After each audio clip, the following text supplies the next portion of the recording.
So, just before Christmas, we released a new Insight report. So, to remind everybody, the Insight reports go out to every practice on Monday morning, and they are an aggregation and a summary of all the transactions that happened the previous week from the midnight following the previous Sunday all the way through to the midnight the Sunday before the report goes out.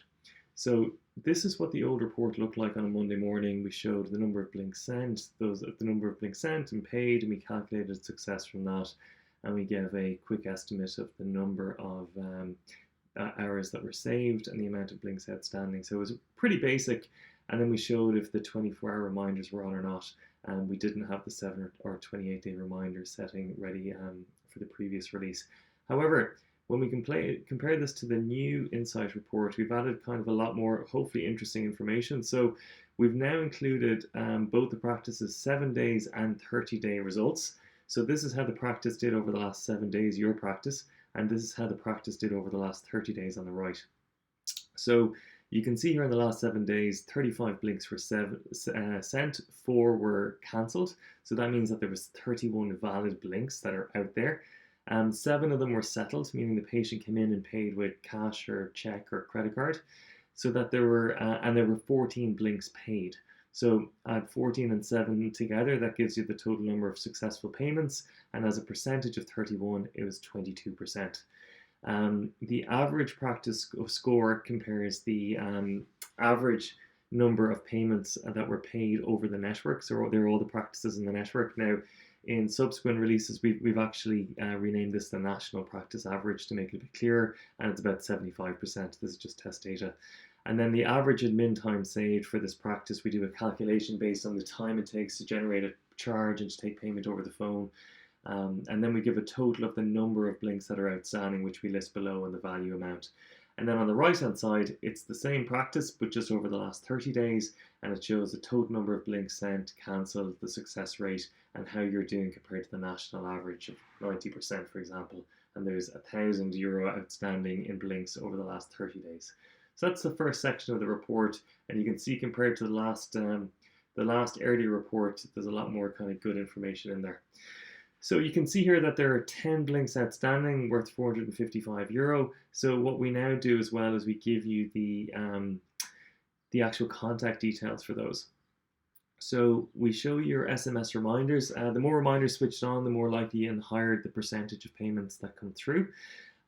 So we can see here that there's a list. Again, this is just test data. If there were 7 blinks outstanding for the last week, we'll show you the total amount on the bottom, and then when they were sent, the name of the patient, the contact details, and whether or not it was delivered or not. So this is a new element that we brought in. We'll actually tell you if it's delivered to the handset or not. So some patient accounts might have an incorrect mobile number, or the patient may no longer be using that number. You've sent them a blink. You don't know why they didn't visit the payment page, and it could be that it just didn't deliver to the patient. So we also show, so a green will mean it was delivered to the handset, an orange or failed delivery will mean that either it's an invalid number or the patient just doesn't use that phone or had it switched off and it wasn't delivered. And then we also show you the number of times that that patient has been visiting the payment page and maybe hasn't transacted. So you can see here this example patient, Jane Smith, which is the 5th one down. It's been delivered to the handset, the patient's viewed it 5 times.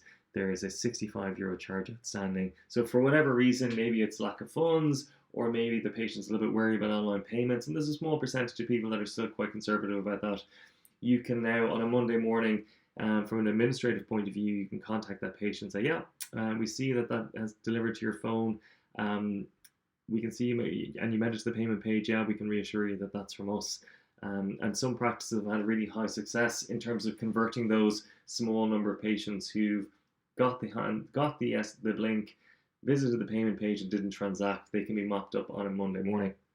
For those that have failed deliveries, you can change the mobile number on the resend, and you'll be able to hopefully get that out to the right mobile number then.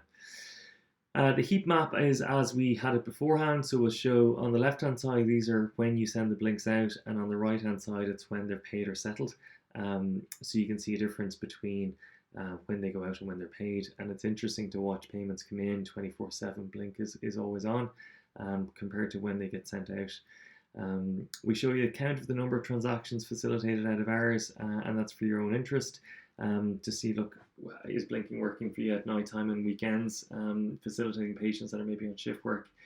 The average time between sending a blink and getting payment, that's interesting. It's tracking about kind of 7 to 8 hours for most practices. So, and the reason for that is simple. A lot of blinks get sent out.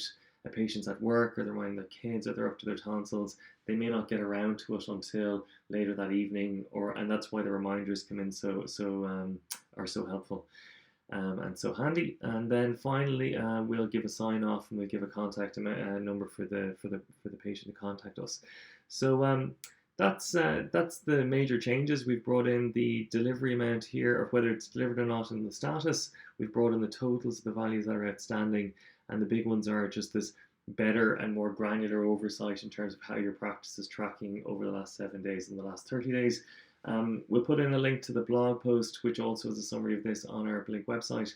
And we're open to any suggestions. So anything else that makes these insights reports more useful or more handy, please let us know.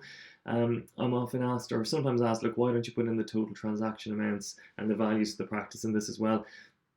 We have other reports for that. So this one is mostly focused on showing you the outstanding amount. So how much has been sent and still outstanding. That's the key insight. The key reason and insight for this report is to show you what's outstanding and what's claimable, and to be mopped up on a Monday morning, hopefully. Hope you find it useful. Any suggestions, please shoot them over to us, and we'll try and incorporate it into the next insight report build that we're doing for the end of this quarter. Thank you, and goodbye.